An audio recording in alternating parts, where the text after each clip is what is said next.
She was 7 months pregnant when it all happened. She was standing in her husband's office, flowers in hand, a surprise for their anniversary. But the surprise was on her. His mistress was sitting on his desk, and when Caroline asked her husband to make the woman leave, he said nothing, did nothing, just watched. Then the mistress walked straight up to her, looked her dead in the eyes, and spit directly in her face. Her husband laughed.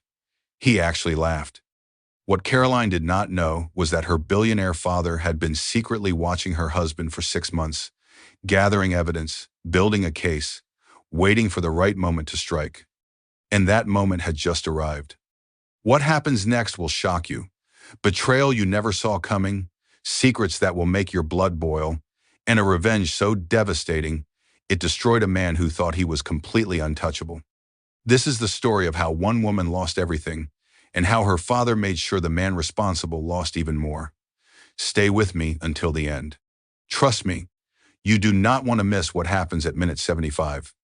The spit landed on her cheek, warm and deliberate, and her husband laughed. Caroline Holbrook would remember that sound for the rest of her life. Not the wet heat sliding down her face, not the sharp perfume of the woman who had done it, not even the shock that paralyzed every muscle in her body. It was the laugh, Grant's laugh, the same laugh she had fallen in love with 7 years ago. The same laugh that had echoed through their wedding reception. The same laugh that used to make her heart flutter with joy. Now it was aimed at her like a weapon, and it cut deeper than any blade ever could. But let me start from the beginning, from before everything shattered, from the morning when Caroline Holbrook still believed in her marriage, her husband, and the life they had built together. The alarm clock read 6:45 when Caroline opened her eyes. Autumn sunlight filtered through the sheer curtains, painting golden stripes across the bedroom ceiling. She lay still for a moment, her hand resting on her rounded belly, feeling the familiar warmth of life growing inside her. 7 months pregnant, 30 weeks. Her daughter was the size of a cabbage now. According to the pregnancy app she checked religiously every morning. The baby kicked twice, strong and insistent, as if to say, "Good morning, Mama. I am here. I am real." Caroline smiled at the ceiling. Today was special. October 15th, their 4th wedding anniversary. 4 years since she had walked down the aisle in her grandmother's lace veil. 4 years since Grant had cried actual tears as he lifted that veil and saw her face. 4 years of building a life together. And now, in just 2 months, their family would be complete. She turned to look at the other side of the bed, empty. The sheets were cold. Grant had left early again. He had been leaving early a lot lately. Big merger coming through, he always said. Critical negotiations. You understand, don't you, sweetheart? She understood. She always understood. That was what good wives did. Caroline showered slowly, letting the warm water ease the ache in her lower back. Pregnancy had not been kind to her body. She had gained 42 pounds. Her ankles swelled by noon every day. Her face looked puffy in photographs. But Grant said she was glowing. Grant said pregnant women were beautiful. Grant said he loved her more now than ever. Grant said a lot of things. She chose her outfit carefully. The blue wrap dress that still fit over her belly, the one Grant had complimented 6 months ago at his company's spring gala. "You look like the ocean," he had said, his hand on the small of her back. Beautiful and deep and full of mysteries. She had held on to those words, replayed them on difficult days, clung to them when he came home late, smelling like perfume that was not hers. Not that she suspected anything. Of course not. Grant traveled for business. He met with clients, female clients. That was normal. That was fine. She was not the jealous type. She was not paranoid. She was not crazy. She was just pregnant and hormonal and maybe a little bit insecure. The drive to Grant's office took 45 minutes through morning traffic. Caroline hummed along to the radio, tapping her fingers on the steering wheel. Old love songs from their wedding playlist. The Righteous Brothers, Etta James, Frank Sinatra. Music from a more romantic era, Grant always said. Music that means something. The flowers sat in the passenger seat, carefully buckled in like precious cargo. White roses, 24 of them. Grant's favorite. She had called the florist 3 days ago to make sure they would be perfect. Long stems, no brown edges, wrapped in cream silk ribbon. She had also made reservations at Maison Laurent, the French restaurant where they had their first date. The one where Grant had ordered for her in flawless French, and she had fallen a little bit in love with his sophistication. Table 7, their table. The one by the window overlooking the garden. It was going to be perfect. The flowers, the lunch, the announcement she had been saving for this exact moment. She was having a girl. She had found out at yesterday's ultrasound, had kept it secret for 24 hours, which felt like 24 years. Grant wanted a boy, she knew. He had talked about teaching his son to play baseball, about father-son fishing trips, about carrying on the Holbrook name. But Caroline had seen his face light up whenever he talked about his niece, had watched him melt when babies smiled at him in restaurants. She knew deep in her heart that he would love a daughter just as much. Maybe more. Everything was going to be perfect. The lobby of Holbrook Industries gleamed with marble floors and floor-to-ceiling windows. A massive chandelier hung from the vaulted ceiling, casting prismatic light across the reception desk. The building was a monument to Grant's success. 10 floors of offices, conference rooms, and corner suites. 300 employees who called him boss, a company he had built from the ground up. Well, built with a little help from her father's initial investment. But that was just seed money. Grant always said the real growth came from his vision, his leadership, his relentless drive to succeed. Caroline signed in at the security desk. The guard smiled at her belly. "Not long now, Mrs. Holbrook," he said. His name tag read Marcus. He had worked there since before their wedding, had attended the reception with his wife, had sent them a lovely crystal vase as a gift. 2 more months, Caroline replied, one hand on her stomach. "I can barely wait, boy or girl." "That is actually a surprise for my husband, our anniversary today." Marcus's smile flickered for just a moment, so brief she almost missed it. "How lovely," he said, but something in his voice had changed, something she could not quite name. She dismissed it. Pregnancy brain, reading into things that were not there. The elevator rose smoothly to the 23rd floor. Executive level, Grant's domain. She had been there 100 times over the years. Lunch deliveries when he forgot to eat. Late-night coffee runs during crunch time. Proud appearances at holiday parties where everyone told her how lucky Grant was to have such a supportive wife. The doors opened with a soft chime. The reception area was elegant and understated. Cream walls, modern art, a massive mahogany desk where Grant's executive assistant usually sat. But the desk was empty. Strange. Patricia was always at her desk, had been for 8 years. Grant called her his right hand. Carolyn walked past the empty station. Her heels clicked against the polished hardwood floor. The sound echoed in the unusual silence. Where was everyone? The floor seemed completely deserted. Then she heard it. Laughter, coming from Grant's corner office. His laugh rich and warm and familiar. And another laugh, higher, sharper, musical, in a practiced sort of way. A woman's laugh. Caroline's steps slowed. Her heart began to beat faster. There was nothing wrong, she told herself. Grant had meetings all the time, with women. That was normal. That was business. But something felt off. Something in the air. Something in the quality of that laughter. Too intimate, too comfortable, too much like the way he used to laugh with her. She reached the frosted glass door of his office.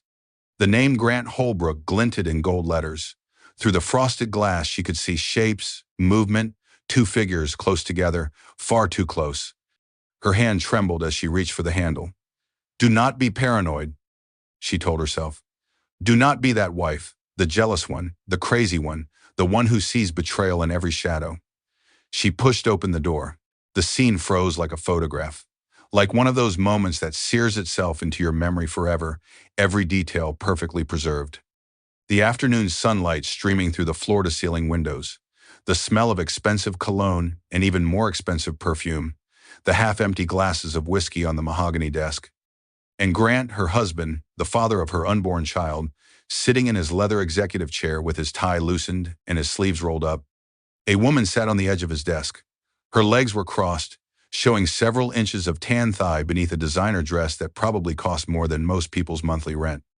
Her hand rested on Grant's chest, casual, possessive, familiar. Caroline knew her. Brittany Mercer, Grant's college girlfriend. The one whose picture had fallen out of his yearbook when Caroline was helping him move into their first apartment. The one he said meant nothing. Ancient history, he had promised. We were kids, it was never serious. Brittany had not aged a day since that yearbook photo. If anything, she had only improved. Blonde hair, perfectly highlighted, full lips that probably owed something to a skilled dermatologist. A body that showed no signs of ever having carried a child. The flowers slipped from Caroline's fingers. They hit the floor with a soft thud. White petals scattered across the dark carpet like snow, like tears, like the pieces of her heart beginning to crack. Grant did not stand. He did not reach for her. He did not even look guilty. He looked annoyed, inconvenienced, like she had interrupted something important. "Caroline," he said. His voice was flat, cold, a voice she barely recognized. "You should have called first." Those words, so casual, so cruel, as if she were a stranger. As if she were not his wife of 4 years, standing there 7 months pregnant with his child. Brittany slid off the desk. She did not leave. Did not look embarrassed, did not apologize. Instead, she smiled, a smile that cut like broken glass. "Oh, look," Brittany said. Her voice dripped with false sweetness. "The broodmare is here." Broodmare! The words hit Caroline like a physical blow. She was not a wife to them, not a person, just a vessel, just a means to an end. Her hand moved instinctively to her belly, protective, desperate. Her baby kicked hard, as if she could sense danger. As if she already knew that the world she was about to be born into had just become much more dangerous. "Grant." Caroline's voice came out smaller than she intended. Weaker, the voice of a woman who had already been defeated without knowing it. "What is this?" It was not really a question. She knew what it was. She had known for months, probably. Had known and refused to know. Had seen the signs and convinced herself they meant nothing. The late nights, the business trips, the way he flinched when she touched him unexpectedly. The perfume on his collar that was not hers. The credit card charges she was not supposed to see. She had known. She just had not wanted to believe. Grant leaned back in his chair. He looked at Brittany, then at Caroline, then at the ceiling. Like the whole situation was tiresome. Like her pain was boring him. "This is not what it looks like," he said. "The oldest lie in the world." The words every cheating husband has spoken since the beginning of time.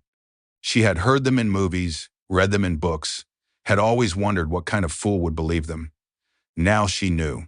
The kind of fool who was desperate, who had built her entire life around one man, who had nothing if this marriage was a lie. Brittany laughed, that high, sharp sound that would haunt Caroline's nightmares for years.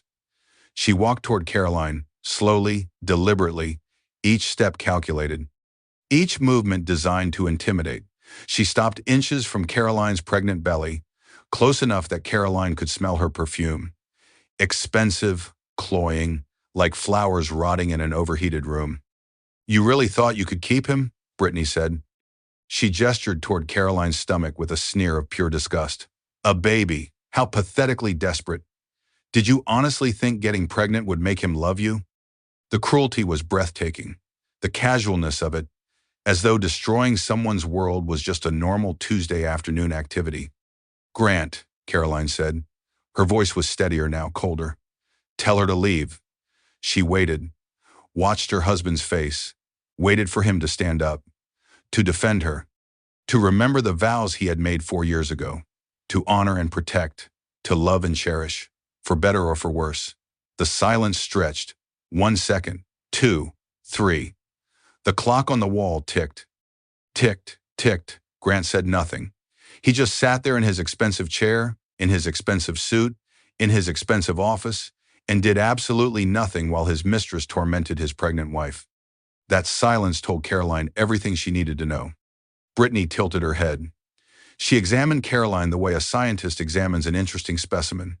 Then she did something that Caroline would replay in her nightmares for years to come. She gathered the saliva in her mouth, slowly, deliberately, making sure Caroline could see exactly what she was doing, making sure the anticipation was part of the torture. Then she leaned forward, and she spit directly in Caroline's face. The warmth hit her cheek first, then the wetness, then the shock. The utter disbelief that this was actually happening, that another human being had actually done this to her, that her husband was watching it happen and doing nothing. Caroline stood frozen, unable to move, unable to breathe, unable to process what had just occurred. Her hand rose halfway to her face, then stopped, suspended, paralyzed. To wipe it off was to acknowledge it happened. Both felt impossible. So she just stood there, the spit sliding slowly down her cheek, her husband's mistress smiling at her like she had just won something precious. Her husband sitting in his chair, watching the entire scene with an expression of mild amusement. And then Grant laughed. Not a shocked laugh, not an uncomfortable laugh, not even a nervous laugh. A genuine laugh, deep and rich and real. Like Brittany had just told the funniest joke he had ever heard, he laughed at his pregnant wife standing there with spit on her face. And something inside Caroline Holbrook broke. She did not cry, did not scream, did not attack. She just turned and walked out of that office, past the empty reception desk, into the elevator, down 23 floors, through the marble lobby, past Marcus, who would not meet her eyes, out into the parking garage. She did not remember any of it. The next thing she knew, she was sitting in her car, engine off, hands gripping the steering wheel so hard her knuckles were white. The parking garage was cool and dim.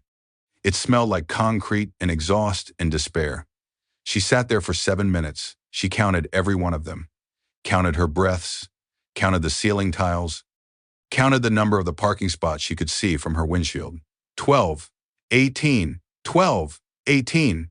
The numbers meant nothing, but counting them gave her something to hold on to, something to keep her from screaming. Her baby kicked, once, twice, 3 times. I am here, Mama. I am real. Whatever else is a lie, I am true. Caroline finally started the car. Her hands were still shaking. The spit had dried on her cheek. She could still feel it, would feel it for days, weeks, months. A phantom sensation of humiliation that would not wash away no matter how many times she scrubbed her skin. She did not drive home. She could not face that house. The house Grant's money had bought. The house where their wedding photos hung on every wall. The house where she had believed she was building a future. Instead, she drove to the only place that felt safe. Meredith's apartment. Meredith Cole lived in a converted warehouse in the Arts District. Exposed brick walls, industrial windows, a fire escape that overlooked a community garden 4 stories below. It was the kind of apartment Caroline used to dream about before she married Grant and moved into a house with 6 bedrooms and a 3-car garage. She did not call ahead, just drove there on autopilot, parked in the loading zone, took the freight elevator to the 4th floor, knocked on the door with a hand that would not stop trembling. Meredith answered in yoga pants and an oversized sweater. Her dark hair was piled in a messy bun. A coffee cup steamed in her hand. She took one look at Caroline's face, at the mascara tracks, at the damp spot on her cheek that had not quite dried, and her expression shifted from surprise to horror to something that looked almost like recognition. She said nothing, just set down the coffee, opened her arms, and Caroline fell into them. She cried for 23 minutes straight, great heaving sobs that racked her entire body. She cried until her throat was raw and her eyes were swollen, and her baby was kicking in protest at all the upheaval. Meredith held her through all of it, did not ask questions, did not offer empty comfort, just held her and stroked her hair and made soft, soothing sounds like a mother comforting a child. Finally, the tears stopped, not because Caroline felt better, because she had simply run dry. Meredith led her to the overstuffed couch, wrapped a blanket around her shoulders despite the warmth of the afternoon, made tea that Caroline would not drink, but holding the mug gave her hands something to do. "Tell me," Meredith said. Her voice was gentle but firm. "Tell me everything." So Caroline did. She told her about the office, about Brittany, about the spit, about Grant's laugh. She told her about the way he had looked at her, like she was nothing, like she was less than nothing, like years of marriage and a baby on the way meant absolutely nothing to him. When she finished, the tea in her hands had gone cold. The afternoon sun had shifted, painting different shadows on the brick walls. The world outside kept moving, completely indifferent to the fact that her entire life had just imploded. Meredith sat across from her. Her face was carefully neutral, too neutral, like she was working hard to control her expression, like she was hiding something behind that calm facade. "Say something," Caroline whispered. "I am going to kill him, I am serious, Carol. I am going to drive to that office and I am going to wrap my hands around his throat, and I am going to squeeze until his eyes pop out of his stupid, handsome face. That would land you in prison. Worth it." The joke fell flat. Both women knew it. Caroline stared at the cold tea. Her reflection rippled on the surface. She looked like a ghost, pale and hollow and haunted. He laughed. The words caught in her throat. He watched her do it, and he laughed. Like it was funny. Like I was funny. Like our whole marriage was just one big joke that I was too stupid to understand. "You are not stupid. I feel stupid. I feel like the biggest fool who ever lived." Caroline set down the mug, pressed her palms against her eyes. "How did I not see it? How did I not know? Because you loved him. Because you trusted him. Because that is what you are supposed to do with your husband. I should have known. The signs were all there. The late nights, the phone calls he took in other rooms, the way he looked at me sometimes, like he was bored, like I was disappointing him just by existing. Caro, stop," the perfume on his shirts. I told myself it was from clients, from business lunches. I told myself I was being paranoid, that I was letting pregnancy hormones make me crazy. She laughed, a broken sound. "Maybe I am crazy. Maybe this is all some hormonal delusion, and tomorrow I will wake up and everything will be fine." Meredith moved to sit beside her and took her hands, squeezed them hard. "Look at me," she said. "Look at me, Caroline." Caroline looked. "You are not crazy. You are not delusional. What happened today was real. What he did was real, and none of it was your fault. But I should have." "No, stop. There is no should have. There is no could have. There is only what he did. He betrayed you. He humiliated you. He let another woman assault you while you are carrying his child. That is on him, all of it. None of it is your fault." The words sank in slowly, like water seeping into parched earth. Caroline wanted to believe them, desperately wanted to believe that she was not the villain of her own story. "Meredith," she said slowly, "you did not seem surprised." A flicker of something crossed Meredith's face. Guilt, fear, resignation. "What do you mean? When I told you about Brittany and Grant, about the affair, you did not seem surprised. You seemed like you already knew." The silence stretched. 5 seconds. 10. 15. "Mare, what are you not telling me?" Meredith closed her eyes. When she opened them again, they were wet. "I should have told you years ago," she said. "I wanted to. God, I wanted to so many times. But you were so happy, or I thought you were happy, and I did not want to be the one to destroy that." "Tell me what?" "Brittany. She is not new." "This did not just start," Meredith's voice cracked. "I saw them together 2 years ago at that marketing conference in Chicago. The one Grant said was strictly business." 2 years, the words echoed in Caroline's head. 2 years ago, she had been planning their second anniversary trip to Italy, picking out the perfect hotel in Florence, learning basic Italian phrases so she could order dinner without embarrassing herself. 2 years ago, she had been decorating the nursery for the first time. The pregnancy that did not stick, the baby she had lost at 11 weeks, the devastation that had nearly broken her.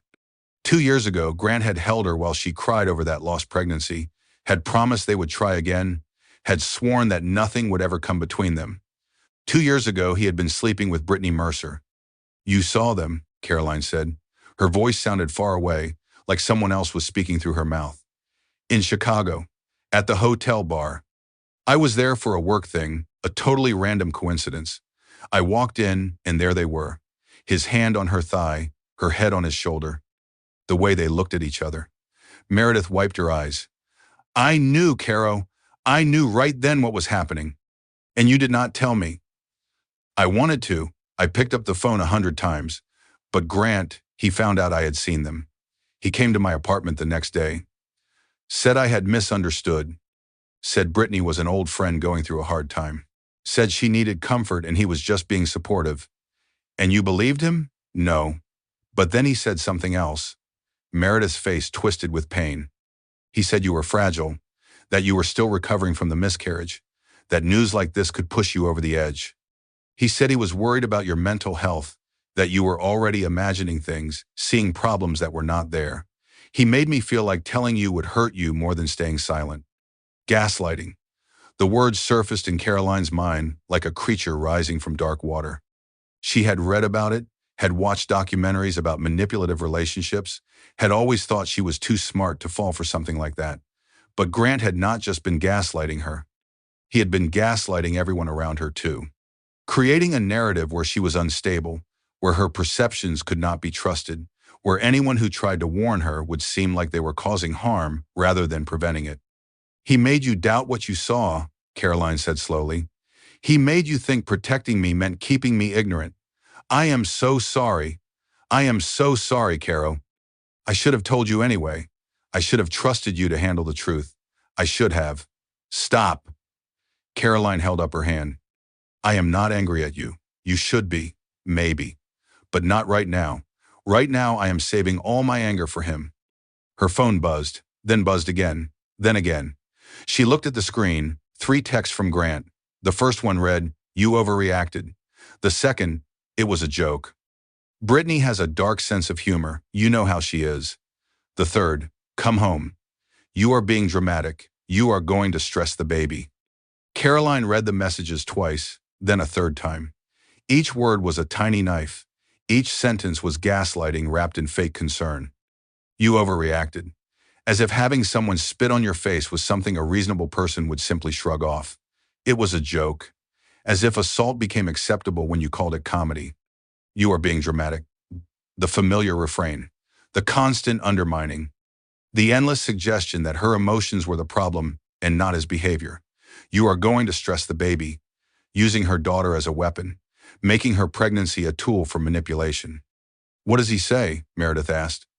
Caroline handed her the phone, watched her friend's face cycle through disbelief, through rage, and finally into a cold and hard anger. The audacity, Meredith breathed. The absolute audacity. He thinks I will come home. He thinks I will apologize for making a scene. He thinks this will all blow over by dinner time. Will it? Caroline thought about the house waiting for her, the king-size bed she shared with a stranger, the nursery she had decorated with such hope, the wedding photos she would have to look at every single day. I do not know, she admitted. I do not know what to do.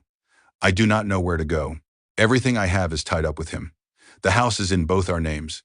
The bank accounts are joint. My whole life is built around being Grant Holbrook's wife. Then we start building a new life. With what? I have not worked since we got married. He said he wanted me to focus on making a home, on being ready to raise a family. I gave up my career for him. I gave up everything for him. The reality of her situation crashed over her like a wave. She was 7 months pregnant, unemployed, dependent on a man who had just laughed while another woman spit in her face. What was she supposed to do? Where was she supposed to go? How was she supposed to provide for a baby when she had spent 4 years making herself small enough to fit inside Grant Holbrook's life? Call your father, Meredith said quietly. Caroline flinched. I cannot, anyone. Why not? Because I have not told him anything about the problems, about the fights, about any of it. Every Sunday when he calls, I tell him everything is perfect. I have been lying to my parents for months. They would want to know. I know, but I was so ashamed. Am so ashamed. They warned me about Grant, before the wedding. My father said something felt off. He said Grant was too charming, too perfect, too eager to impress. I told him he was being overprotective. I told him I knew what I was doing. Caroline laughed bitterly. I accused my father of not trusting my judgment. And now look at me, sitting in your apartment with another woman's spit on my face, proving that my judgment was exactly as bad as he feared. Your father loves you, Meredith said. Whatever happened before, whatever warnings you ignored, he loves you, and he would want to help you now. Caroline knew she was right. Richard Webb was many things. Intimidating, demanding, a perfectionist who expected excellence from everyone around him. But underneath all of that, he was her father. And he would burn down the world to protect his daughter. The question was whether she was ready to let him. I need to think, Caroline said. I need time to process. I cannot make any decisions right now. Okay, that is okay. You can stay here tonight as long as you need. Thank you, Meredith. Do not thank me. I should have told you years ago. I should have trusted you with the truth instead of treating you like something breakable. Meredith squeezed her hands again. I will not make that mistake again. That night, Caroline lay on Meredith's guest bed. The mattress was too soft. The pillows smelled like lavender fabric softener. Outside the industrial windows, the city hummed with life. Cars and conversations, and the distant wail of a siren. She stared at the ceiling, counting the cracks, counting the shadows, counting all the ways her life had fallen apart in a single afternoon. I am not crazy, she thought. I know what I saw. I know what I felt on my face. Her baby kicked, hard and insistent. A reminder that whatever else was broken, this one thing was whole. This one thing was real. This one thing was worth fighting for. I will not let him take you, Caroline whispered to her belly. I will not let anyone take you. And somewhere in the darkness, a plan began to form. Fragile as a newborn, but growing stronger with every breath. Morning came gray and reluctant. Rain streaked the industrial windows of Meredith's apartment.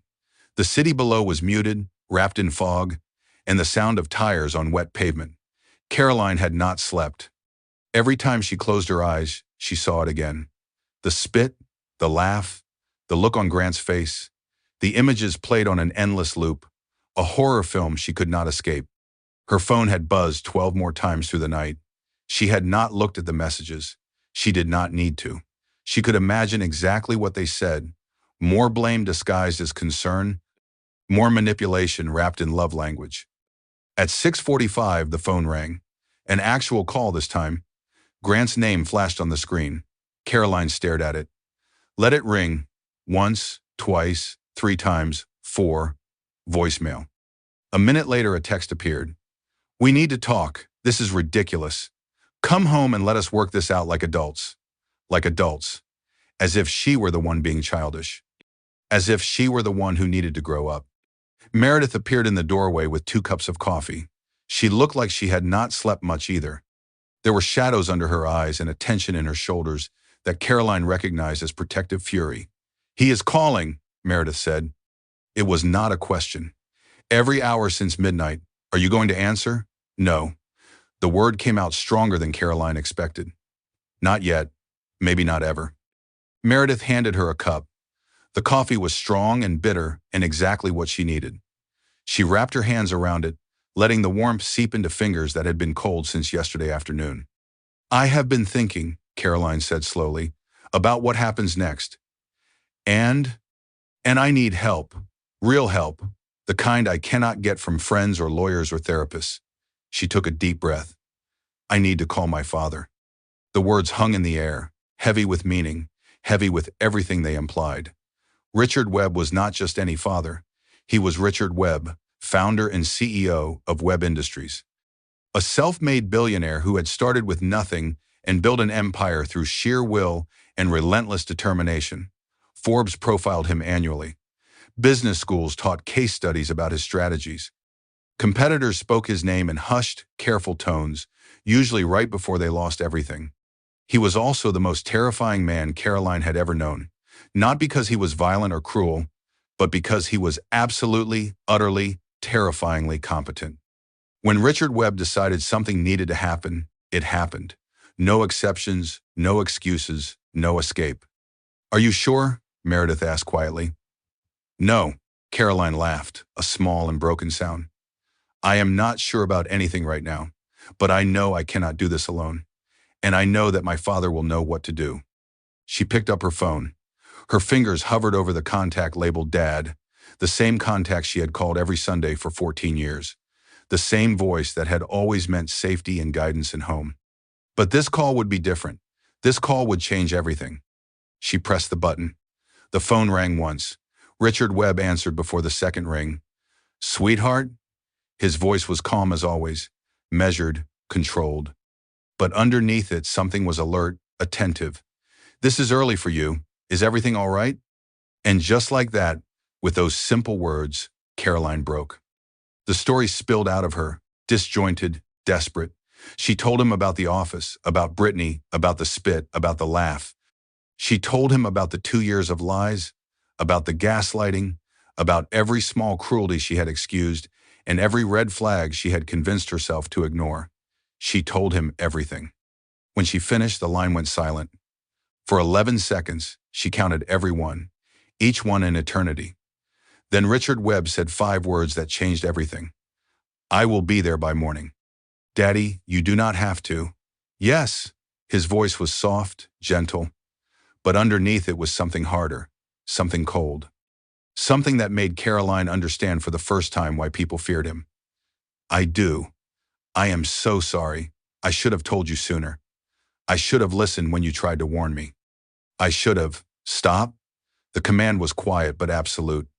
There will be time for that later. Right now, I need you to tell me where you are. I need you to stay there. And I need you to promise me something. What? Do not go back to that house. Do not take his calls. Do not communicate with him in any way until I get there. Can you do that? Yes. Good. I love you, Caroline. Whatever else has happened, whatever mistakes were made, I love you, and I will fix this. The call ended. Caroline sat there for a long moment, phone clutched in her hands, the coffee growing cold. He is coming, she told Meredith. I figured. He sounded different. I have never heard him like that before. Meredith was quiet for a moment. Then she said carefully, Your father is a dangerous man, Caroline. Not violent dangerous, but dangerous in other ways. The kind of dangerous that ruins people completely. I know. Are you okay with that? With whatever he is about to do to Grant? Caroline thought about the question. Really thought about it. She thought about the spit on her face, the laugh in her ears, the years of lies and manipulation. She thought about her daughter growing inside her, innocent and helpless, and depending on her mother to keep her safe. Yes, she said finally, I am okay with that. The rest of the day passed in a blur. Caroline tried to eat breakfast and managed half a piece of toast, tried to nap and lay awake staring at the ceiling, tried to read a magazine and could not focus past the first sentence. Meredith stayed close, made tea, told bad jokes, filled the silence with chatter about nothing important. It helped. A little. At 7:45 that evening, Grant showed up at Meredith's door. The pounding started without warning. 3 hard knocks that rattled the frame. Then his voice, loud and demanding. Caroline, I know you are in there. Open this door. Caroline froze. Her heart began to race. Her baby kicked frantically, sensing her fear. Meredith was on her feet in an instant, moving toward the door, not to open it, to stand between it and Caroline. Go away, Grant, she called through the steel. She does not want to see you. This is none of your business, Meredith. This is between me and my wife. Your wife? Who you let another woman assault yesterday? That wife? A pause, then his voice shifting to something more reasonable. That was a misunderstanding. Brittany and I are just friends. Caroline got the wrong idea. She got the wrong idea about spit on her face? Look, I just want to talk to her. 5 minutes. That is all I'm asking. Caroline found her voice, found her feet, walked toward the door, though every instinct screamed at her to hide. Grant, she said through the steel. Leave. Caroline, baby. Please let me explain. There is nothing to explain. There is so much to explain. Grant, go home. You are acting crazy right now. This is exactly what I was worried about. Your mental state has been so fragile lately, and now you are having some kind of breakdown. I am not having a breakdown. Then why are you hiding from your own husband? Why are you refusing to have a rational conversation? This is not normal behavior, Caroline. I am seriously concerned about your stability. The gaslighting was so blatant now, so obvious. How had she ever fallen for it? How had she ever believed that the problem was her? Go home, Grant. Not until we talk. Not until you stop acting like a child and face me like an adult. If you do not leave in the next 30 seconds, I am calling the police. For what? For a husband trying to talk to his wife? They will laugh at you. For harassment, for trespassing, for whatever else my lawyer can come up with. Another pause. Longer this time. Lawyer? Grant's voice changed again. Harder now, the mask slipping. You are already talking to lawyers? My father lands in 3 hours. He is bringing Ted Ashford with him. I imagine they will have quite a lot to discuss with you. The silence that followed was different. Carolyn could almost feel the calculation happening on the other side of that door. Grant processing this new information, realizing the game had changed. Your father, he said finally. Of course, running to Daddy like a little girl who cannot handle her own problems. Goodbye, Grant. This is not over, Caroline. Not even close. You think your father's money can protect you? You have no idea what I am capable of. No idea what I will do to keep what is mine. What is mine, not who. What? She was a possession to him. She always had been. Leave, she said. Now. Footsteps retreating, the elevator doors opening and closing, then silence. Caroline leaned against the wall. Her legs were shaking. Her whole body was shaking. But somewhere inside her, a small flame was burning. Not quite anger, not quite hope. Something in between. She had stood up to him. She had refused to open that door. She had drawn a line and held it. It was a small victory, but it was hers. Meredith appeared beside her, put an arm around her shoulders. You did good, Caro. I feel like I'm going to throw up. That is normal. You just faced down a bully. That takes a lot out of you. He sounded so reasonable at first, like I was the one being difficult. That is how they work. They make you feel crazy for having normal reactions to abnormal behavior. Caroline closed her eyes, breathed deep, let the adrenaline slowly fade. My father is going to destroy him, she said quietly. Good? I mean really destroy him. Not just divorce, not just custody battles. Total destruction. Even better. Is that terrible to want? Meredith was quiet for a moment. Then she said, You know what is terrible? What he did to you? What he has been doing to you for years? The lies, the manipulation, the way he made you doubt your own sanity? That is terrible, she squeezed Caroline's shoulders. Whatever happens to him next, that is justice. 3 hours later, Richard Webb's private jet touched down at the executive airport. He was not alone. Lorraine Webb sat beside him, silver hair perfectly arranged, looking like a society matron going to a charity gala rather than a mother going to war. Behind them came Theodore Ashford, family attorney, carrying 3 leather briefcases full of documents. And behind Ted came a man Caroline had never seen before. Tall, broad-shouldered, face like carved granite, eyes that seemed to see everything and give away nothing. The car ride to Meredith's apartment took 30 minutes. Caroline spent most of it in her mother's arms, not crying this time. She had cried herself empty, just being held. Just remembering what safety felt like. Richard sat across from them, silent, watching his daughter with an expression she could not quite read. Love, certainly, but something else too. Something cold and calculating. When they arrived at Meredith's building, they took over her living room like generals establishing a command post. Ted spread papers across every available surface. Laptops glowed on the coffee table. Lorraine made tea in the tiny kitchen. The granite-faced man, whose name turned out to be Vincent Marshall, stood by the window and watched the street below. Daddy, Caroline finally said, what is happening? Richard sat down across from her, took her hands in his. His grip was warm but firm. The same hands that had taught her to ride a bike, that had walked her down the aisle, that had always meant protection. 6 months ago, he said, I received an anonymous letter about your husband. The anonymous letter changed everything. Richard reached into his jacket pocket and pulled out an envelope. Plain white, standard business size, no return address. Caroline's father's name had been typed on the front in a generic font that could have come from any computer in America. This arrived at my office in April. Richard said, delivered by courier, no tracking number, no sender information, completely untraceable. He handed it to Caroline. She opened it with trembling fingers. The letter inside was typed on plain paper, single-spaced, no signature. Dear Mr. Webb, your daughter Caroline is married to a man who does not deserve her.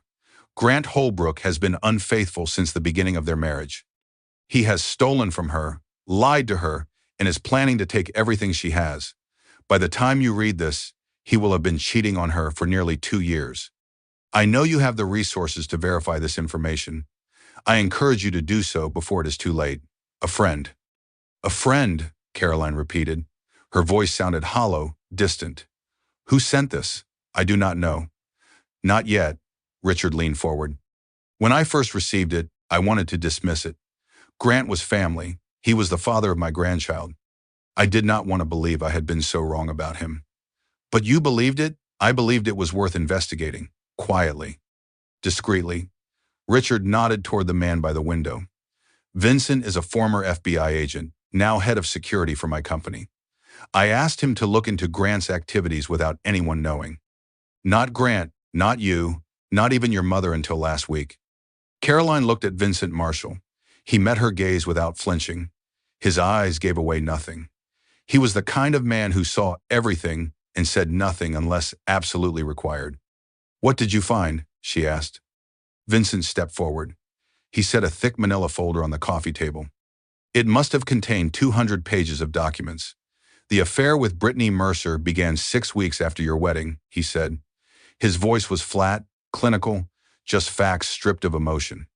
"They met at a hotel in Midtown Manhattan on November 2nd of that year, the same hotel where your husband supposedly had a business dinner.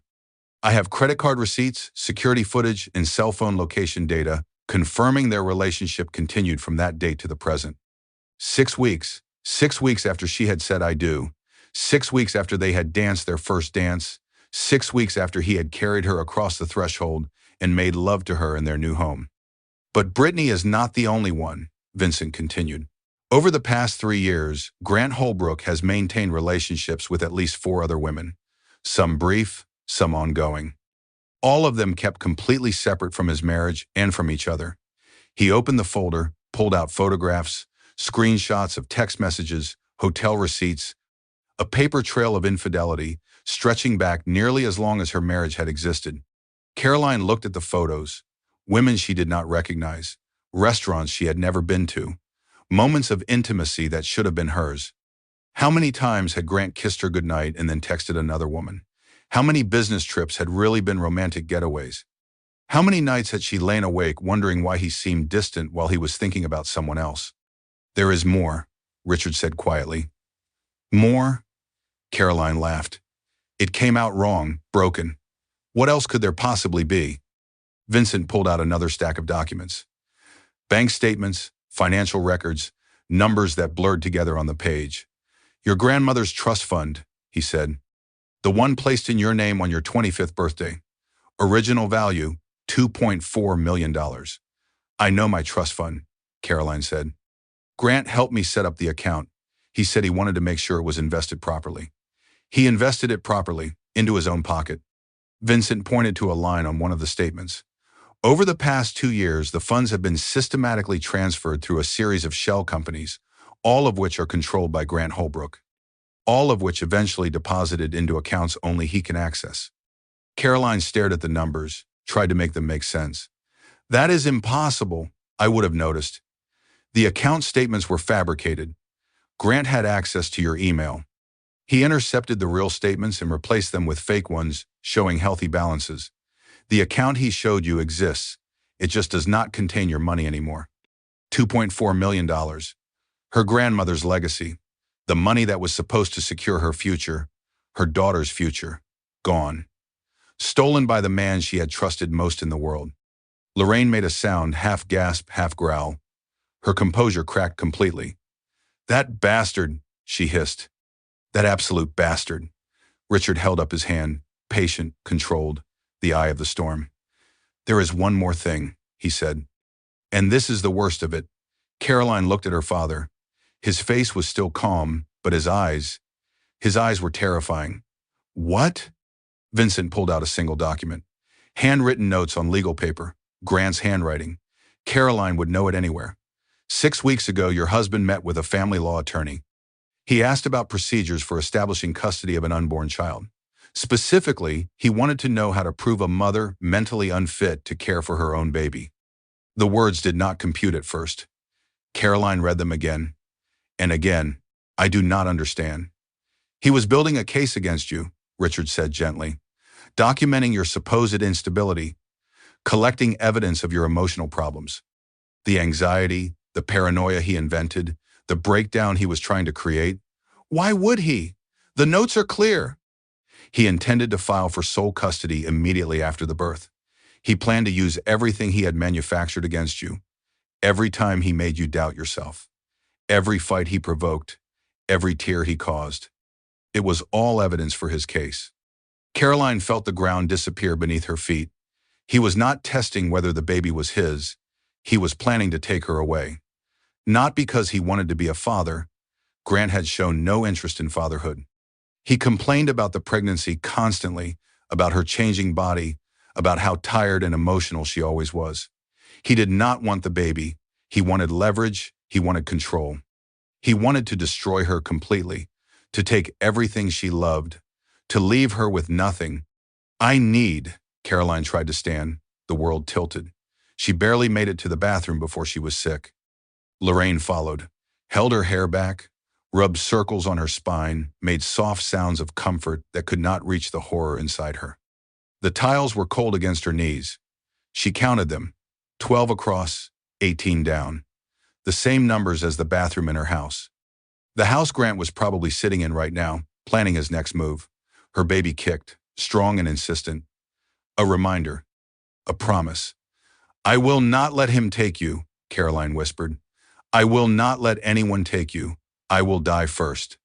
The words came from somewhere deep inside her, somewhere primal, somewhere that had nothing to do with the polite, accommodating woman Grant had tried to create.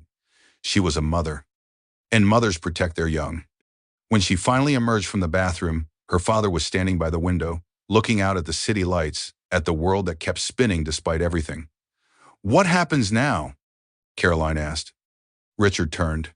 His face was still calm, but his eyes were something else entirely. Something that made her understand for the first time why people feared him. "Now," he said, "we make him pay."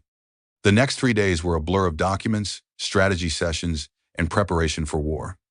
Ted Ashford turned Meredith's living room into a command center. Papers covered every surface. Laptops glowed on the coffee table. The coffee maker ran continuously, filling the apartment with the smell of caffeine and determination. Vincent Marshall came and went at odd hours, always with new information, new evidence, new reasons to despise the man Caroline had married. He had discovered that Grant's supposed business success was built on shaky foundations. Bad investments covered up with creative accounting. Investors misled about the company's true financial health. A house of cards waiting for the right wind to blow it down. But underneath all the planning, Caroline found herself drowning in memories. She would be reviewing documents and suddenly remember their first dance at the wedding. The way Grant had held her close. The tears in his eyes as they swayed to Frank Sinatra singing, "The Way You Look Tonight." Had any of it been real? Had he ever actually loved her? Or had she been a mark from the beginning, a target, a means to an end? The memories came in waves, relentless, overwhelming. Their first date at Maison Laurent, Grant ordering in perfect French. The way he had looked at her across the candlelight, like she was the most precious thing in the world. Their engagement, the proposal in Paris, the Eiffel Tower glittering behind them, the ring that she had thought meant forever, the early days of marriage. The laughter, the inside jokes, the way he used to bring her coffee in bed on Sunday mornings. When did it change? When did the real Grant emerge from behind the mask? Or had the mask been there all along, and she had simply refused to see it? On the second night, Caroline sat alone in the nursery she had decorated in her mind. The nursery that existed only in her imagination now, because the real one was in the house she could not go back to. She thought about her grandmother, Eleanor Webb, the woman who had left her the trust fund that Grant had stolen. Grandma Eleanor had been a force of nature, married to Grandpa James for 52 years, raised 3 children through the Depression, started a small business that became a moderately successful chain of bakeries, never took nonsense from anyone. She had died when Caroline was 19, but her words lived on. "Some people love with their whole hearts, child," Grandma Eleanor had said once, when Caroline was crying over a high school boyfriend who had cheated. "And some people just pretend to." The tragedy is, you cannot always tell the difference until it is too late. Too late. That was where Caroline was now. Too late to undo the marriage. Too late to recover the trust fund. Too late to unfeel the spit on her face. But not too late to fight back. Her phone buzzed. A text from Grant. The 47th one since she had left. "I know your father is there. I know you think you have the upper hand now, but you are making a terrible mistake, Caroline. A mistake you will regret for the rest of your life. Come home, and we can still fix this. We can still be a family." She did not respond, did not read it twice, just deleted it and put the phone away. Richard found her in the dark apartment an hour later. She was sitting on the fire escape, watching the rain fall on the city below. "You should be sleeping," he said, settling onto the metal platform beside her. "I cannot. Every time I close my eyes, I see it. The spit, the laugh, everything. Well, that will fade with time. Will it? She looked at her father. Have you ever been betrayed like this, by someone you trusted completely? Richard was quiet for a long moment. The rain fell softly around them. Sirens wailed somewhere in the distance. Once, he said finally, a long time ago, before I met your mother. What happened? I was young, stupid. I trusted a business partner who turned out to be stealing from me. Not just money, clients, intellectual property, everything I had built. By the time I realized what was happening, I had almost lost everything. What did you do? Richard smiled. It was not a nice smile. I destroyed him, completely, utterly. Not through violence, through something more devastating. I exposed every lie he had ever told, every fraud he had ever committed, every person he had ever betrayed. By the time I was done, he could not get a job as a janitor, let alone a businessman. Did it help? Did the revenge make you feel better? For a while. Then it did not. He turned to look at her again. His eyes were gentle now. Revenge is satisfying in the moment, but it does not heal you. It does not fix what was broken. Only time does that. Time and the people who love you. Caroline rested her head on her father's shoulder. She had not done that since she was a little girl, since before she was too old and too proud and too busy being an adult. I am scared, Daddy. I know, not of Grant, of myself, of who I might become if I let the anger take over. Anger is just energy. You can use it to destroy, or you can use it to build. The choice is yours. What do you think I should do? Richard was quiet for a moment. I think you should let me handle the destruction and focus your energy on building a new life for yourself and for my granddaughter. The next morning, Richard called a meeting. Ted Ashford presented 3 options. Lorraine took notes. Vincent stood by the door, ready for anything. Option 1, Ted said. We pursue a quiet divorce. Private negotiations, confidential settlement. Grant walks away with some money, but loses access to Caroline and the baby. The story never goes public. No, Caroline said immediately. He does not deserve quiet. Option 2, we go public with everything. The affairs, the theft, the custody scheme. We destroy his reputation and his business in one decisive strike. He loses everything. And the third option? Richard answered before Ted could. We wait. We let him make the first move. We let him dig himself deeper into the hole he has already created. And then we bury him so completely that he can never climb out. Caroline thought about it. About Grant's arrogance, his certainty that he was untouchable, his belief that money and charm could protect him from any consequence. He would make a mistake. He always did. He was too confident, too convinced of his own superiority. Option 3, she said, but with a time limit. If he has not made a move in 1 week, we go public anyway. Richard nodded. He did not look surprised.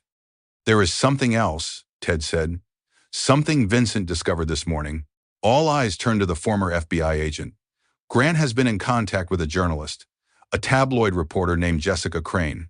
She specializes in scandal pieces about wealthy families. Grant is planning to get ahead of any accusations by painting Caroline as mentally unstable, an unreliable narrator, a jealous wife who invented an affair to explain her own failures as a partner. The classic playbook. Destroy her credibility before she could destroy his. When? Richard asked. He is feeding her information now, building the narrative. The article could run any day. Carolyn felt a cold wave of horror wash over her.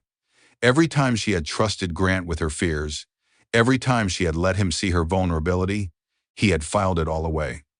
Ammunition for exactly this moment. The anxiety she had admitted to, the therapy she had tried, the medication she had taken after the miscarriage, the fights where she had cried and begged him to love her.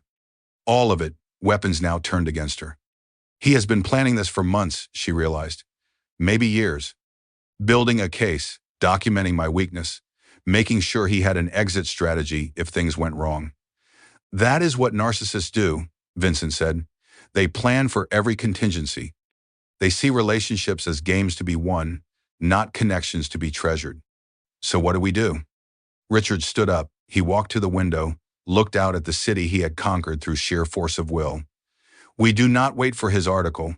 We beat him to the punch, but not with accusations. with evidence, irrefutable, undeniable evidence that makes anything he says look like desperate lies. The video, Ted said, from the office. Exactly. Nothing he says about Caroline being unstable will matter when the world sees what actually happened. When they see him laughing while his mistress spits on his pregnant wife. Caroline thought about that video. About millions of people watching her lowest moment, her humiliation broadcast for entertainment. I do not know if I can handle that, she said quietly. Having everyone see it, having strangers judge me. Lorraine took her hand and squeezed it gently. You will not be alone, she said. We will be right beside you. And the people judging will not be judging you, they will be judging him. Your mother is right, Richard said. That video does not show your weakness. It shows his cruelty, his inhumanity. The world will not see a victim, they will see a survivor. Caroline looked around the room, at her parents, at Ted, at Vincent, at Meredith, who had barely left her side for 3 days. She was not alone. She had never been alone. She had just forgotten for a while what it felt like to be supported. Okay, she said, let us do it. Grant Holbrook came home on Thursday evening to find his entire world sitting on the front lawn. 3 suitcases, 5 boxes, a pile of designer suits draped across the hedges like defeated soldiers. His golf clubs scattered across the grass, his vintage watch collection glinting in the autumn sunlight. The front door was closed. A new deadbolt gleamed on the handle. The locks had been changed while he was at work. Caroline watched from the upstairs window. She had wanted to be on the porch when he arrived, standing tall and defiant, but Richard had convinced her to stay inside, to let the adults handle the confrontation, to protect herself and the baby from any unpredictable reaction. So she watched from a safe distance as her husband's carefully constructed life began to crumble. Grant stood in the driveway for almost a full minute. His mouth opened and closed, his face cycled through confusion, disbelief, and finally the first crack of panic. Then he moved, striding toward the front door with the confidence of a man who still believed he was in control. He pounded on the door, 3 hard knocks that echoed through the house. Caroline, Caroline, open this door right now. No response. This is my house. You cannot do this. This is illegal. The door swung open. Richard Webb stood in the doorway. Behind him, Lorraine, Ted Ashford, Vincent Marshall, a wall of people who had stopped pretending to like Grant Holbrook. Grant, Richard said pleasantly. What a surprise. Grant's confident stride faltered just for a moment. Then the mask snapped back into place. Richard? He tried to smile. It came out wrong, too tight, too desperate. This is unexpected. I did not realize you were in town. I imagine there are a lot of things you did not realize. Look, I do not know what Caroline has told you, but this is all a huge misunderstanding. We had a fight, couples fight, that is normal. If everyone could just calm down. Calm down? Richard's voice was mild, almost friendly. You want us to calm down? Yes. This is all being blown way out of proportion. Caroline is emotional right now. Pregnancy hormones. You know how women get? If I could just talk to her, I saw the video. Grant went very still. What video? The security camera in your office. The one you did not know about. I watched your mistress spit in my daughter's face. I watched you laugh. Would you like me to describe your expression? You looked quite entertained. The mask cracked. Real fear flickered underneath. That was taken out of context. Brittany and I were just joking around. Caroline walked in at the wrong moment. At the wrong moment, Richard took a single step forward. Just one step, but something about it made Grant take a step back. My daughter walked in at the wrong moment to find you with your mistress, and then she stood there while that mistress assaulted her. And you laughed. It was not assault, it was just. Spitting on someone is assault, Grant. Battery, actually, in most jurisdictions. A misdemeanor usually, but it can be elevated to felony assault if the victim is pregnant, Richard smiled. It was the most terrifying expression Caroline had ever seen, which of course my daughter was. Grant's face had gone gray. The implications were beginning to dawn on him. This was not going to blow over. This was not something he could charm his way out of. What do you want? He asked. His voice had changed, smaller now, stripped of bravado. What I want is to watch you suffer. What I want is to destroy everything you have ever built. What I want is to make sure that every person who has ever smiled at you learns exactly what kind of creature you really are.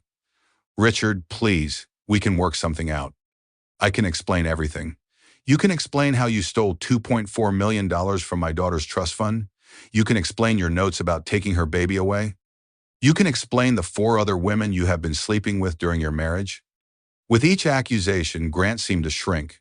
The confident businessman was disappearing. In his place, something smaller, something uglier, something true. I do not know what you are talking about. Of course you do not. Richard turned to Vincent. Show him.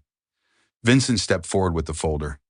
He held up photographs, documents, bank statements, a complete record of Grant Holbrook's crimes. We have everything, Richard said. Every affair, every theft, every plan you made to destroy my daughter. It is all documented, verified, and ready for publication. You cannot. We can prove all of it. And we will. Unless, Grant looked up, a drowning man grasping for a lifeline. Unless what?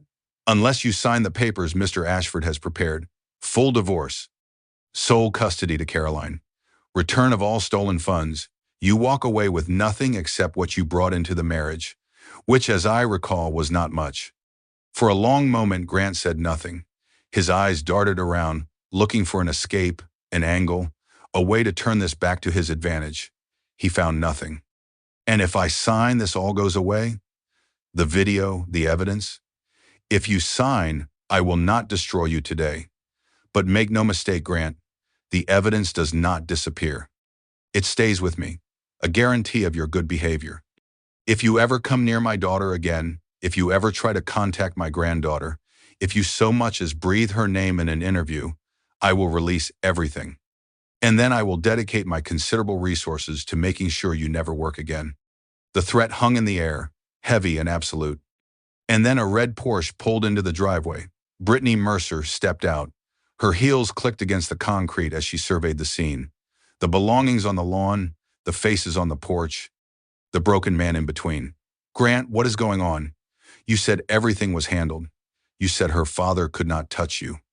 Brittany, Grant said quickly, this is not a good time. Miss Mercer, Richard interrupted. How convenient. I was hoping we would have a chance to speak. Brittany's confident expression flickered. I do not have anything to say to you. That is fine. I have things to say to you.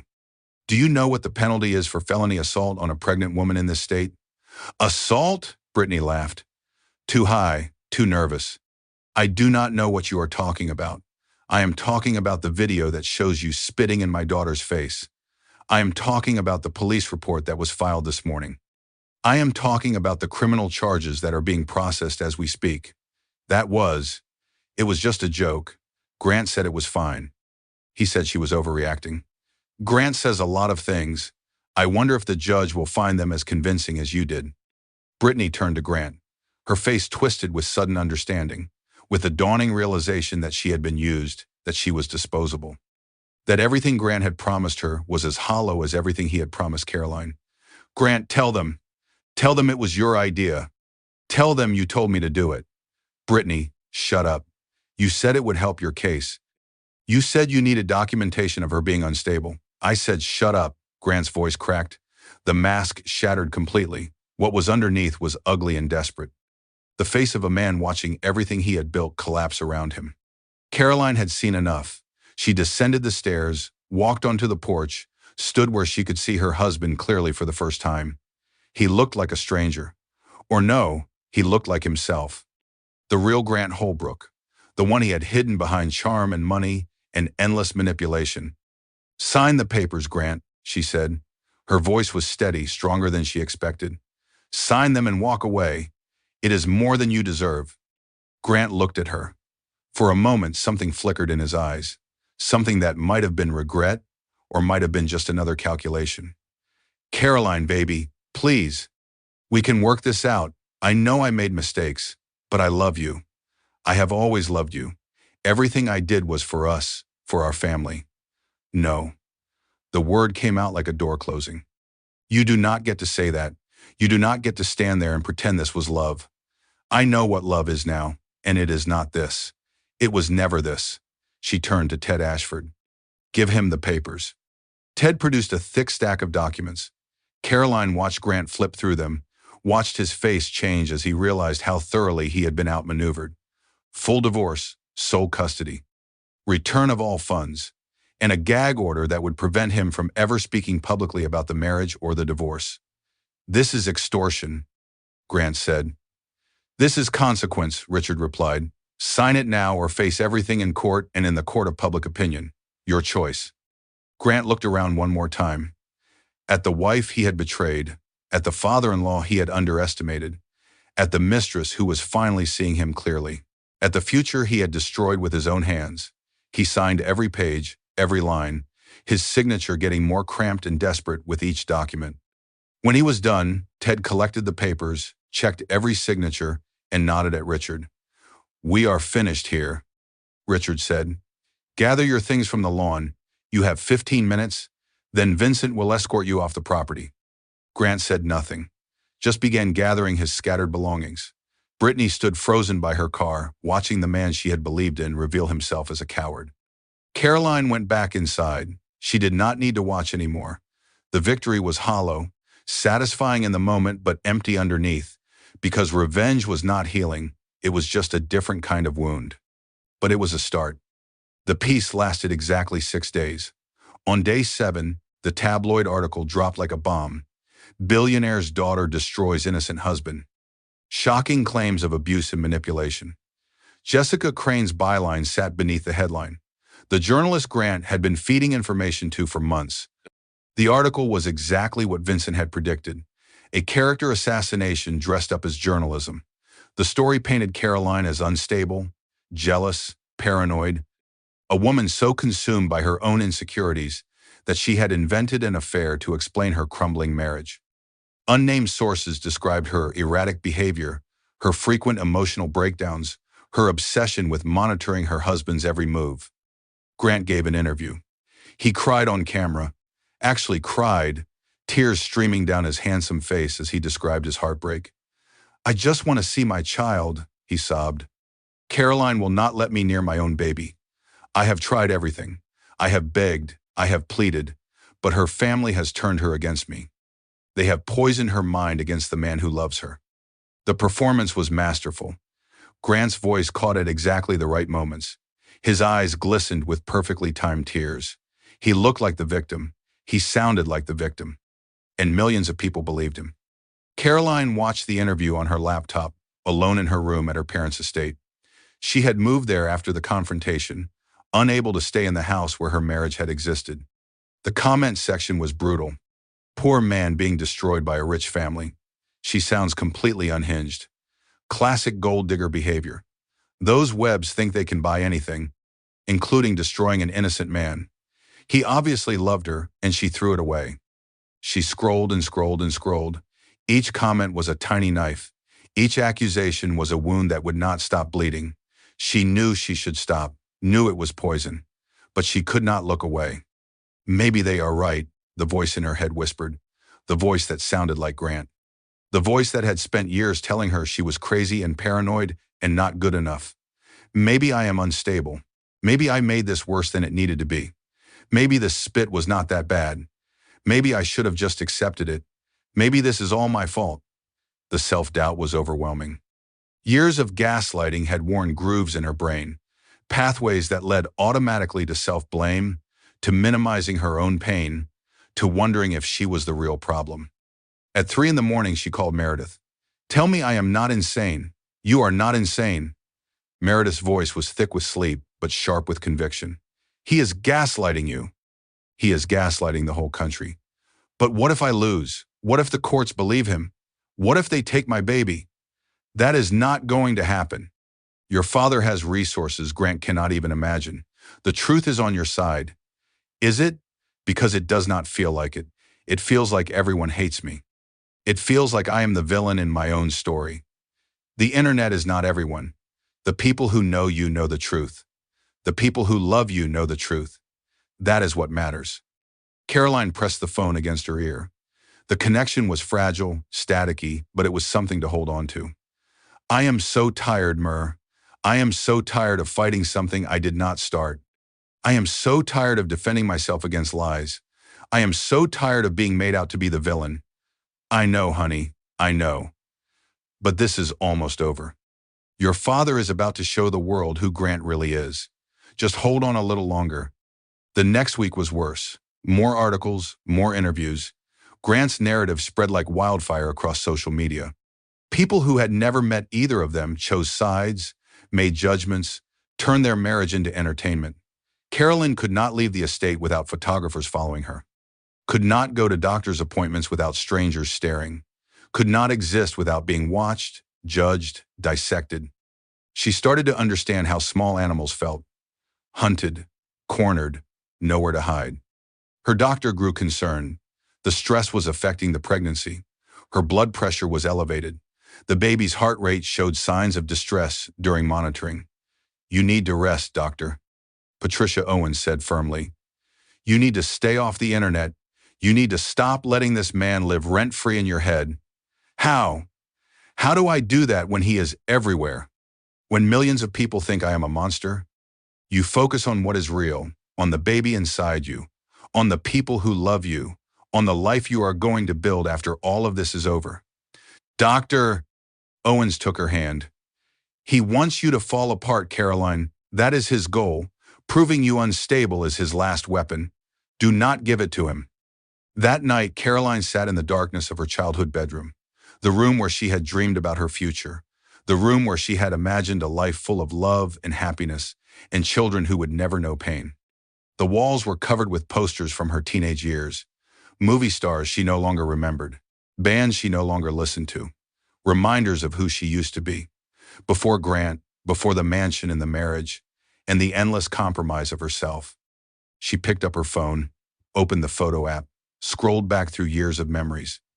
There she was at her wedding, radiant, hopeful, so sure she had found her forever. There on her honeymoon, laughing on a beach in Bali, Grant's arm around her waist, his smile wide and seemingly genuine. There announcing her first pregnancy, the one that did not stick, her face glowing with joy she would soon lose. And there, in photos she had almost forgotten, was the woman she had been before Grant. Confident, independent, full of plans and dreams that had nothing to do with being someone's wife. What happened to her? Where did she go?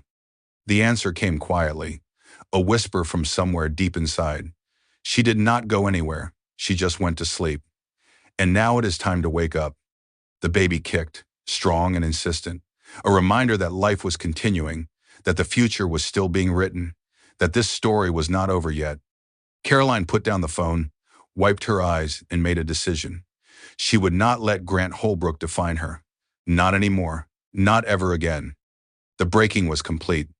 But from the broken pieces, something new was beginning to form. Richard Webb called his press conference for Thursday morning. The timing was deliberate. Maximum news cycle impact, maximum audience attention, maximum devastation for Grant Holbrook. The venue was the grand ballroom of the Webb Foundation headquarters. 300 journalists, 15 camera crews, representatives from every major news outlet in the country. Caroline watched from a private viewing room upstairs. Her mother sat beside her holding her hand. Meredith was on her other side. Dr. Owens had advised against attending in person. Too much stress. Too much risk. But she needed to see it. Needed to watch the moment the truth finally came out. Richard stood at the podium. He wore his best suit, the one he saved for board meetings and congressional testimonies. Behind him, a massive screen displayed the Webb Industries logo. Professional, corporate, absolutely terrifying. Thank you all for coming, he began. His voice was calm, measured, the voice of a man who had already won before the battle even started. I am here today to correct a false narrative that has been spreading through the media, a narrative created by my former son-in-law, Grant Holbrook. The room went silent. 300 journalists leaned forward. 3 weeks ago, Mr. Holbrook gave an interview claiming to be the victim of a vindictive wife and her powerful family. He cried on camera. He begged for sympathy. He painted himself as an innocent man being destroyed by forces beyond his control. Richard paused. Let the tension build. Today I'm going to show you what actually happened. The screen behind him flickered to life. Security footage, high definition, crystal clear. Grant's office, afternoon sunlight streaming through the windows. Brittany Mercer perched on the desk. Caroline walking through the door with flowers in her hand. The room watched in absolute silence as the scene played out. The conversation, the insults, the gathering of saliva, the spit landing on Caroline's face, and Grant Holbrook laughing. The footage played 3 times. By the third repetition, some journalists had turned away. Others were openly crying. The horror of what they were seeing was visceral, undeniable. "My daughter stood there 7 months pregnant," Richard said when the video ended, "with her husband's mistress's spit on her face."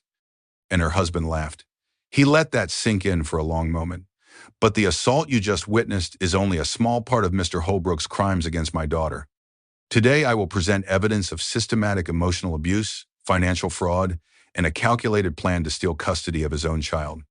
The evidence came in waves. First, the financial documents. Bank statements showing the theft of Caroline's trust fund, wire transfers to shell companies. The paper trail of $2.4 million disappearing into Grant's private accounts. Then the custody documents. Grant's notes about proving Caroline mentally unfit, his meetings with family law attorneys, his plan to take the baby immediately after birth. Then the other women.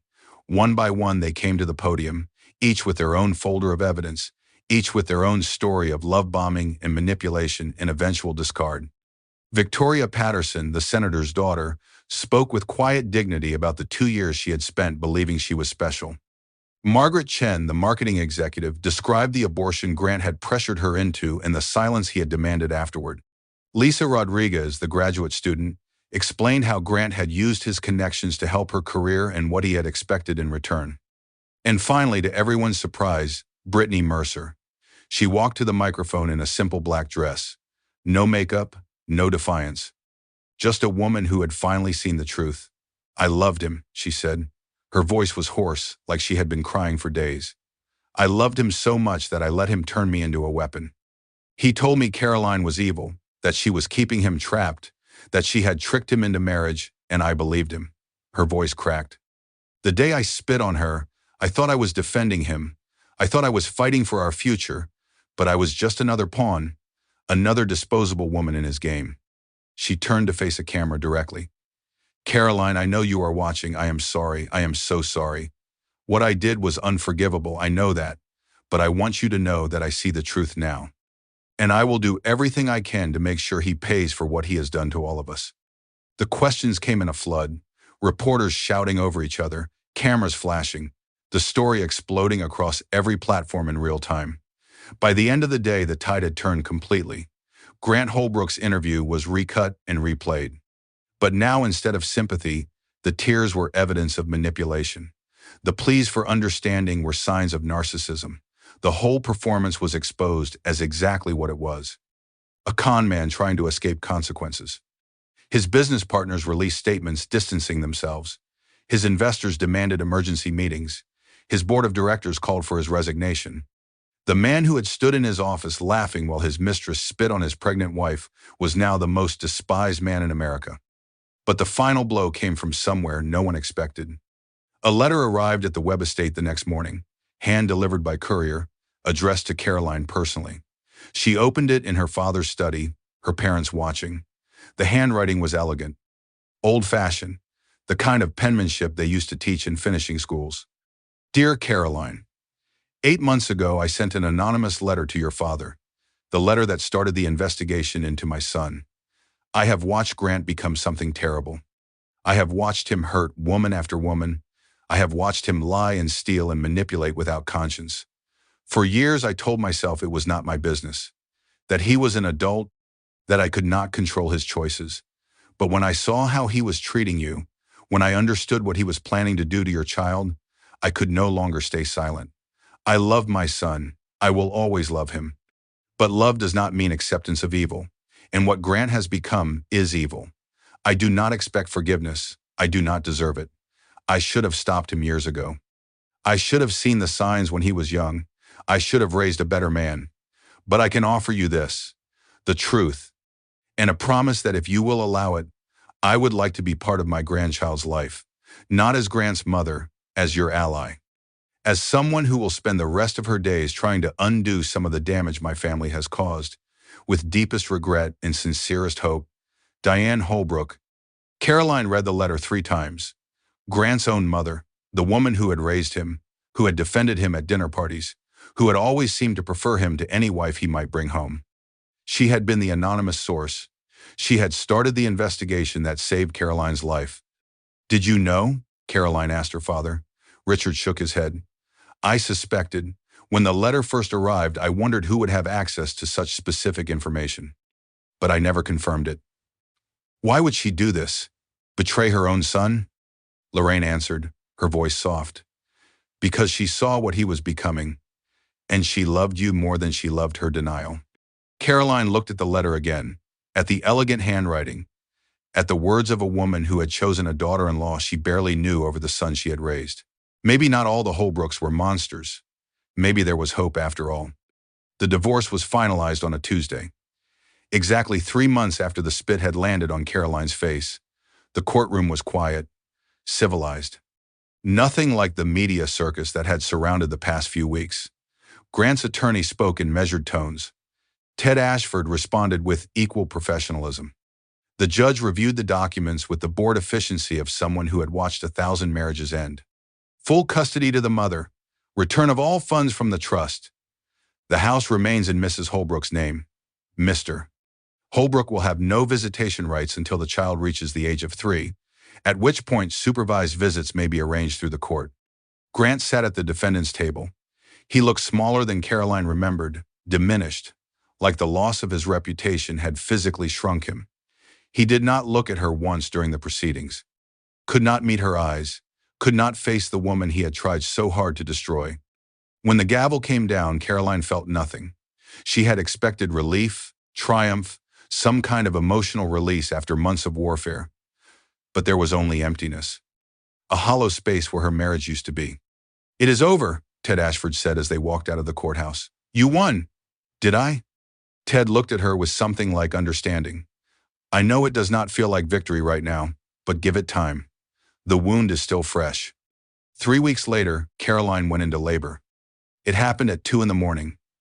She woke to a sharp pain in her lower back, then another, then a rush of warmth that soaked through the sheets. "Mom," she called. "Mom, it is happening." The next hours were a blur of pain and fear and hope. Lorraine held one hand, Meredith held the other. Richard paced the hallway outside, wearing a groove in the hospital linoleum. "Push," Dr. Owen said. "One more push, Caroline. You are almost there." She pushed with everything she had, with every ounce of strength that remained after months of fighting. And then a cry. Thin and reedy and absolutely beautiful. The most beautiful sound Caroline had ever heard. "A girl," Dr. Owen said, her face breaking into a wide smile. "Healthy and strong. You did it, Caroline." They placed the baby on her chest. This tiny, perfect creature, red-faced and squalling, absolutely furious at being evicted from her warm home. "Eleanor," Caroline whispered. "Your name is Eleanor, after your great-grandmother." The baby stopped crying, looked up with unfocused eyes, and Caroline fell in love. Not the love she had felt for Grant, that had been hope and desire and desperation dressed up as romance. This was something deeper, something primal, something that rewrote the very structure of her soul. This was her daughter, her blood, her future, and she would protect her with everything she had. Richard came in a few minutes later. He stood at the foot of the bed, staring at his granddaughter like she was made of starlight and miracles. "She is perfect," he said. His voice was thick. "Absolutely perfect." "She has your chin," Lorraine observed, "and her mother's eyes, and hopefully none of her father's character." The joke fell flat, but that was okay. Some wounds needed time before they could become scars, and some scars never stopped hurting. The next few months were a blur of feedings and diapers and sleepless nights. Caroline moved into a new house, smaller than the one she had shared with Grant. A 3-bedroom cottage on a quiet street in a quiet neighborhood, white shutters, blue door, a garden she would plant in the spring. Her parents offered to buy her something grander, a mansion, a penthouse, anything she wanted. But Caroline said no. She needed something that was hers, something she had chosen, something not attached to any man or any family name, just her and Eleanor building a life together. Diane Holbrook visited for the first time when Eleanor was 6 weeks old. She came alone, no announcement, no fanfare. Just an old woman standing on the doorstep with a stuffed rabbit in her hands. "I was not sure you would see me," Diane said. "I was not sure either." They sat in the living room. Eleanor slept in her bassinet between them. The elephant in the room was Grant, his absence, his crimes, his mother's betrayal of him. "How is he?" Caroline asked finally. "Not well." Diane's voice was flat, exhausted. "He lost everything. The company, the money, the friends who were only friends because of what he could do for them. He is living in a studio apartment now, working some sales job. I offered to help him, but he will not speak to me. Because of the letter, because of the truth." Diane looked at her granddaughter. "He never should have been a father. I knew that even before you married him, but I hoped fatherhood would change him, make him into the man I always wanted him to be. It would not have. No, it would not have." They sat in silence for a while. The clock ticked. Eleanor made small sleeping sounds. Outside, birds sang in the trees. "I do not forgive him," Caroline said finally. "I will never forgive him. I am not asking you to. But I understand what it cost you to send that letter, to choose me over your own son." Diane's eyes filled with tears. "He is still my son. I will always love him. But loving someone does not mean accepting their evil. Sometimes loving someone means stopping them before they can hurt anyone else. Can I ask you something? Anything. When did you know? When did you realize what he really was?" Diane was quiet for a long moment. When she spoke, her voice was distant, caught somewhere in memory. "He was 8 years old. We had a cat, a sweet little tabby named Marmalade. One day I found him in the backyard with the cat. He was pulling out its fur, slowly, deliberately. The cat was crying and trying to get away, and Grant was just smiling, like it was a game." Caroline felt cold. "What did you do?" "I told myself it was normal. Boys being boys, curiosity about animals. I made every excuse I could think of. Because the alternative was admitting that something was deeply wrong with my child." Diane wiped her eyes. "I have spent 30 years making excuses. 30 years watching him hurt people and telling myself it was not that bad. Not anymore." Eleanor stirred, made a small sound. Diane looked at her with something like hope. "Can I hold her? Just for a moment?" Caroline hesitated. This woman was Grant's mother, the woman who had raised the man who had tried to destroy her. But she was also the woman who had stopped him, who had chosen truth over loyalty, who was trying in her own way to make things right. "Yes," Caroline said, "you can hold her." Diane lifted Eleanor from the bassinet, cradled her with the practiced ease of a grandmother. Tears slipped down her weathered cheeks. "Hello, little one," she whispered. "I am your grandmother, and I promise you I will never let anyone hurt you, not even my own son." 2 years later, Caroline stood in her garden on a warm September afternoon. The roses were blooming, red and pink and yellow, the ones she had planted the first spring in her new house.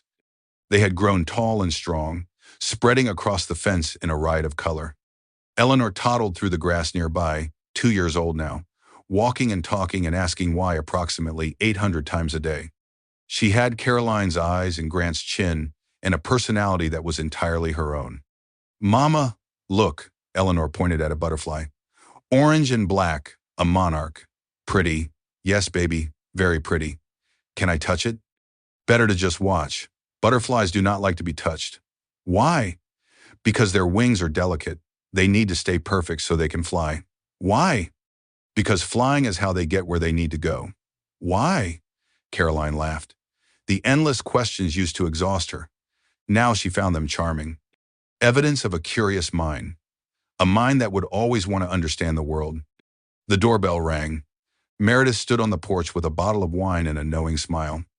"Happy anniversary," she said. "Anniversary of what?" 2 years since the divorce was finalized. I figured it deserved a celebration. They sat on the back porch while Eleanor played in the sandbox. The afternoon sun was warm, the wine was cold. The world felt peaceful in a way it had not felt in a very long time. "Have you seen the news?" Meredith asked. "I try not to." Grant's company officially declared bankruptcy yesterday. Chapter 7. Complete liquidation. There is nothing left. Caroline sipped her wine, watched her daughter build a sandcastle. She did not feel triumphant, did not feel vindicated. just tired and free. What about him personally? Living in the same studio apartment, working the same sales job? His reputation is destroyed. No one will touch him. Meredith paused. He filed for visitation rights again last month. I know. Ted handled it. It was rejected again. Good. They sat in comfortable silence. The kind of silence that only exists between old friends, between people who have seen each other at their worst and loved each other anyway. I saw Brittany last week, Meredith said. Caroline looked at her. Where? At a support group for domestic abuse survivors. She has been going for about a year now, working through what happened, what she did, what was done to her. Is she okay? Getting there, she asked about you. Wanted to know if you were doing well. Caroline thought about Brittany, the woman who had spit in her face, the woman who had been a weapon aimed at her by the man they both loved. Tell her I am fine, Caroline said finally.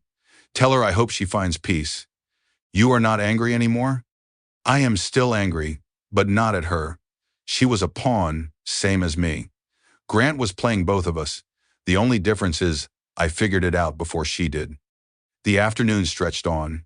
Eleanor abandoned the sandbox and demanded apple slices, then demanded a story, then demanded to be pushed on the swing. This was her life now. Small moments, simple joys. The endless, exhausting, beautiful work of raising a child. It was nothing like what she had imagined when she married Grant Holbrook. Nothing like the mansion and the parties and the perfect, wealthy life. It was better. That evening, after Eleanor was in bed and Meredith had gone home, Caroline sat in her living room and looked at the photos on the mantel. Eleanor on her first birthday, cake smeared across her face, laughing. Caroline and her parents at Christmas, the tree lit up behind them, everyone smiling. Eleanor meeting Diane Holbrook for the first time, the older woman's face wet with tears.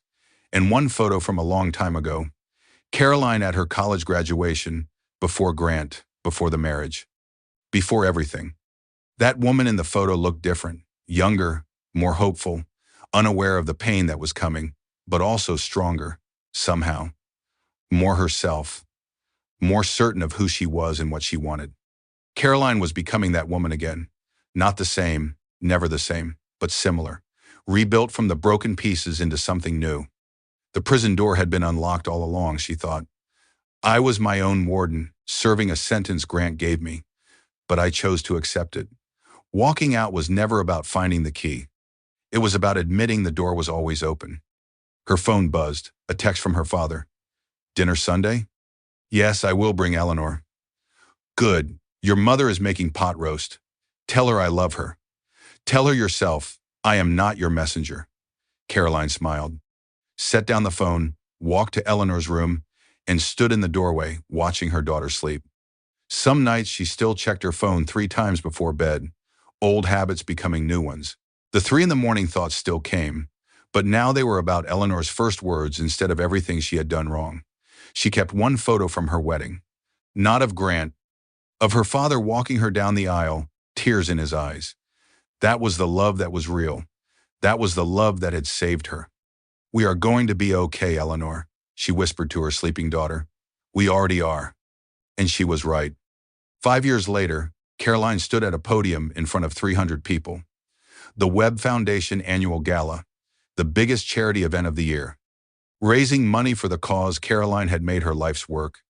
7 years ago, she said, I was a woman who had lost herself, lost in a marriage, lost in someone else's vision of who I should be, lost in the belief that my worth depended on a man who did not deserve me. The room was silent, listening. Every eye fixed on her. I was abused, manipulated, gaslit into believing that my own perceptions were wrong, that my feelings were crazy, that I deserved the treatment I received. She paused, looked out at the faces, some sympathetic, some curious, some survivors themselves, hearing their own stories reflected in her words. Today, the Webb Foundation supports over 2,000 women every year. Women leaving abusive relationships, women rebuilding their lives, women learning, as I had to learn, that their worth is not determined by anyone else. Eleanor sat in the front row, 7 years old now, bright and curious and absolutely fearless. She had asked to come tonight, had insisted on wearing her best dress, had told Caroline she wanted to see Mama be brave, I am not here to talk about my ex-husband. His story ended years ago, and it was never really interesting anyway. I am here to talk about the women who inspired this foundation. The women who refused to be defined by their worst moments. The women who rebuilt themselves from the ashes. She looked at her daughter, at her parents, at Meredith, who had never left her side, at Diane Holbrook, who attended every gala and donated generously to the cause.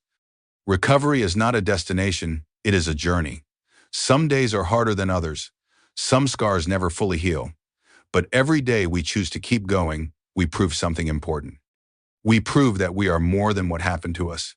We are more than the people who hurt us. We are survivors, and survivors are the strongest people in the world. The applause began slowly at first, then building, then thunderous. Caroline stepped down from the podium. Eleanor ran to her and threw her arms around her mother's waist. "You were so good, Mama. Thank you, baby. Were you scared?" "A little, but I remembered something very important." "What?" Caroline knelt down, looked into her daughter's eyes. The same eyes she saw in the mirror every morning. "I remembered that being brave does not mean you are not scared. It means you do the scary thing anyway. And I remembered that I am never alone. I have you and Grandma and Grandpa and everyone who loves us." Eleanor hugged her again, tight, fierce. The hug of a child who had never known fear, who had never seen her mother cry in a bathroom at 3 in the morning, who believed with all the certainty of childhood that everything would always be okay. And looking at her daughter, Caroline believed it too. Not because the pain was gone, it would never be completely gone. The spit, the laugh, the years of lies, they were part of her now, part of her story. But they were not the whole story. The whole story included this moment, this room full of people, this daughter who would grow up knowing what real love looked like, this future that she had built from nothing but determination and the people who loved her. The whole story included healing. Some nights, Caroline still dreamed about that day in Grant's office, still woke up with phantom spit on her cheek, still felt the echo of humiliation burning through her. But then she would look at her life, at her daughter, at the foundation that had helped thousands of women find their own strength. And she would remember that the best revenge is not destruction. The best revenge is building a beautiful life anyway. The scar was not gone. Some things leave marks, but marks can become maps, reminders of where you have been and why you will never go back.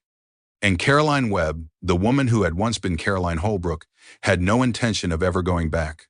Only forward, only up, only free. And that is the story of Caroline Webb, a woman who walked through fire and came out stronger on the other side. If this story touched your heart, if you felt her pain and cheered for her victory, I would love to hear from you. Drop a comment below. Tell me what moment hit you the hardest. Was it the spit, the laugh, or was it when her father finally showed Grant Holbrook what true power looks like? And if you know someone who needs to hear this story, someone going through their own battle, share this with them.